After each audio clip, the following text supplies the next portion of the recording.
Mechanical गुरु channel को subscribe कीजिए और बेल आइकॉन को दबाइए लेटेस्ट वीडियो के बारे में नोटिफिकेशन पाने के लिए।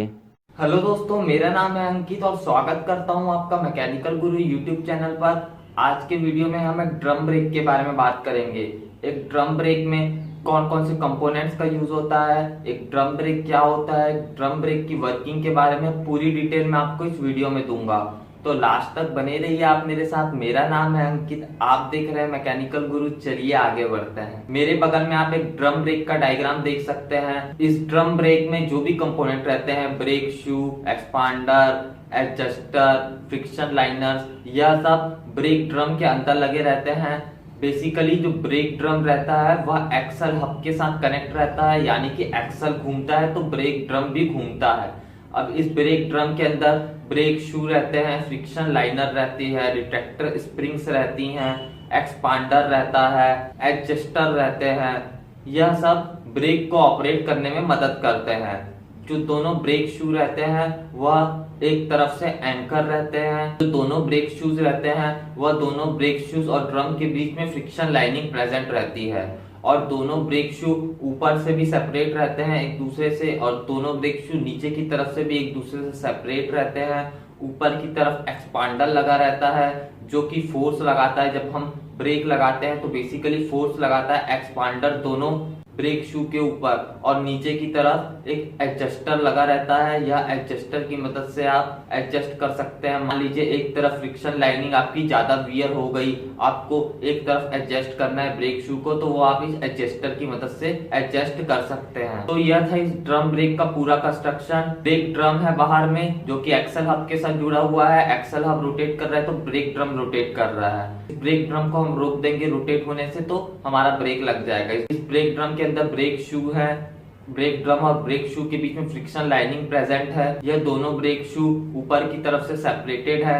एक एक्सपांडर डिवाइस लगा हुआ है और नीचे की तरफ से भी सेपरेटेड है, जहां पे एक एडजस्टर डिवाइस लगा हुआ है और बीच में एक रिट्रैक्टर स्प्रिंग लगी हुई है, दोनों ब्रेक शू को एक दूसरे से सेपरेट रखने के लिए। अब हम इस ड्रम ब्रेक के वर्किंग के बारे में बात कर लेते हैं। जब भी आप ब्रेक लगाते हैं, जब भी आप फोर्स लगाते हैं ब्रेक लगाने के लिए, तो वह फोर्स जाता है एक्सपांडर में। इस एक्सपांडर डिवाइस में पिस्टन हो सकते हैं। इस एक्सपांडर डिवाइस में कोई ऐसा मैकेनिज्म होगा जो कि दोनों ब्रेक शू को एक दूसरे के अपोजिट तरफ में ढकेलेगा।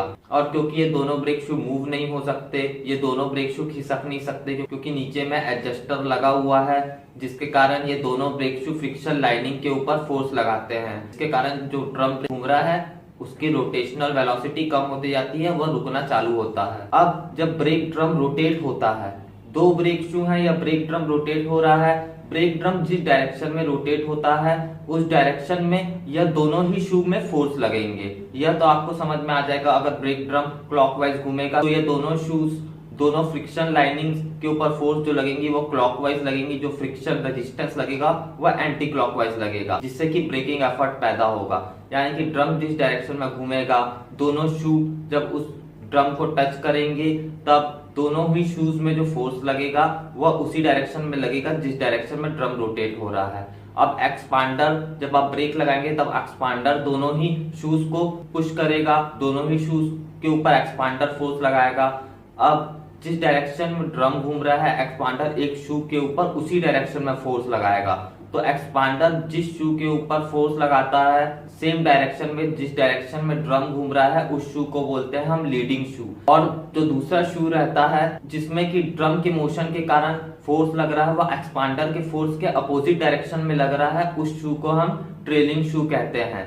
यानी कि ड्रम जो घूम रहा है, एक्सपांडर एक्सपांड हो रहा है, ड्रम के घूमने के कारण दोनों ही शू में, अगर ड्रम क्लॉकवाइज घूमेगा तो दोनों ही शूज में क्लॉकवाइज फोर्सेस लगेंगे। अब एक्सपांडर एक्सपांड होगा तो एक तरफ वह शू के ऊपर, एक शू के ऊपर तो वह क्लॉकवाइज फोर्स लगाएगा, लेकिन दूसरे शू के ऊपर वह एंटी क्लॉकवाइज फोर्स लगाएगा। अब जिस शू के ऊपर वह सेम डायरेक्शन में फोर्स लगाएगा जिस डायरेक्शन में ड्रम घूम रहा है, तो वह शू होगा आपका लीडिंग शू। और जब एक्सपांडर दूसरे शू के ऊपर फोर्स लगाएगा तो उस शू के ऊपर जो फोर्स लग रहा है वह अपोजिट डायरेक्शन में लग रहा है जिस डायरेक्शन में ड्रम घूम रहा है उसके। इस कारण वह शू ट्रेलिंग शू कहलाएगा।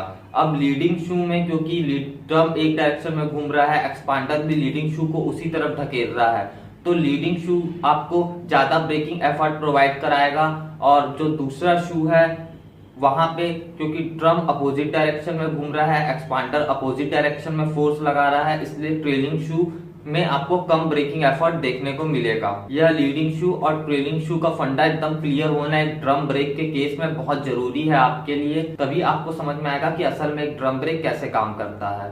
अब जो एक्सपांडर रहता है, यह एक्सपांडर भी दो टाइप का हो सकता है, फ्री एक्सपांडर हो सकता है, फ्लोटिंग एक्सपांडर हो सकता है। फ्री एक्सपांडर रहेगा तो वह दोनों ही शू को अलाउ करेगा थोड़ा सा मूव करने के लिए, एडजस्ट करने के लिए, तो दोनों ही शू को अलाउ करेगा।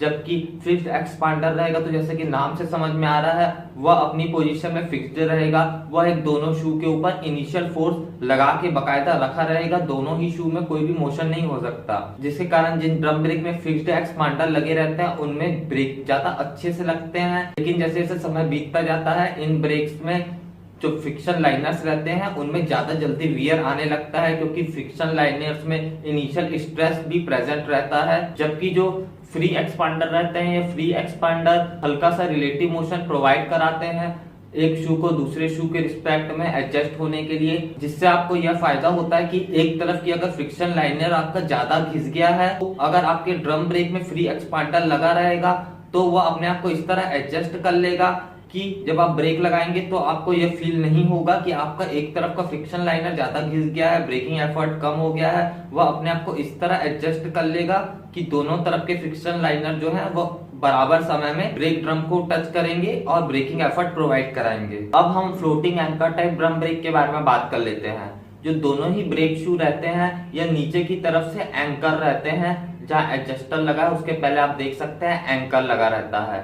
Floating anchor type drum brake में जो दोनों ही ब्रेक शू रहते हैं वह एक सिंगल एंकर के साथ कनेक्ट रहते हैं, और फ्लोटिंग एंकर है यानी कि यह एंकर मूव हो सकता है। Floating anchor type drum brake की यही खासियत है कि इसमें जब ब्रेक ड्रम घूमना चालू होता है तो दोनों ही शू लीडिंग शू बन जाते हैं। दोनों ही शू एक सिंगल शू की तरह क्योंकि एक्ट कर रहे होते हैं, इसलिए दोनों ही शू लीडिंग शू बन जाते हैं। तो अगर आपके पास दोनों ही शू लीडिंग शू हो जाते हैं जैसा कि फ्लोटिंग एंकर ड्रम ब्रेक में रहता है, तो उससे यह फायदा होता है कि आपका जो ड्रम ब्रेक है उसमें ब्रेकिंग एफर्ट इंक्रीज हो जाता है, क्योंकि जैसा कि मैंने बताया जो कि लीडिंग शू रहता है उन लीडिंग शू में ज्यादा आपको ब्रेकिंग एफर्ट मिलता है, जबकि ट्रेलिंग शू में आपको कम ब्रेकिंग एफर्ट मिलता है।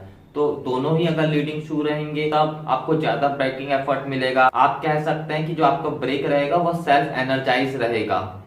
लेकिन जब आप गाड़ी को अपनी रिवर्स चलाएंगे तो उस केस में अगर आपका जो ड्रम ब्रेक है वह floating anchor type drum brake है तो दोनों ही शू ट्रेलिंग शू बन जाएंगे। जब दोनों ही शू ट्रेलिंग शू बन जाएंगे तो ब्रेकिंग एफर्ट बहुत ही कम हो जाएगा जब आप गाड़ी अपनी रिवर्स चलाएंगे, क्योंकि जैसा कि मैंने आपको बताया ट्रेलिंग शू में हमेशा कम ब्रेकिंग एफर्ट देखने को मिलता है, लीडिंग शू में आपको ज्यादा ब्रेकिंग एफर्ट देखने को मिलता है। तो दोस्तों आज हम लोगों ने ड्रम ब्रेक्स के बारे में बात की, ड्रम ब्रेक का कंस्ट्रक्शन, ड्रम ब्रेक का वर्किंग और भी ड्रम ब्रेक के बारे में बहुत सी डिटेल्स मैंने आपको बताया। मुझे उम्मीद है कि आपको ये वीडियो पसंद आया होगा। अगर पसंद आए तो जरूर इस वीडियो को लाइक कीजिए, इस वीडियो को शेयर कीजिए, और अभी तक आपने चैनल को सब्सक्राइब नहीं किया तो मैकेनिकल गुरु यूट्यूब चैनल को सब्सक्राइब करना तो बनता है। मैकेनिकल गुरु यूट्यूब चैनल को सब्सक्राइब कर लीजिए, क्योंकि मैं आपके लिए रोज ऐसी अच्छी अच्छी वीडियोस लेके आता रहता हूँ। बहुत जल्दी मिलेंगे। जय जवान जय किसान।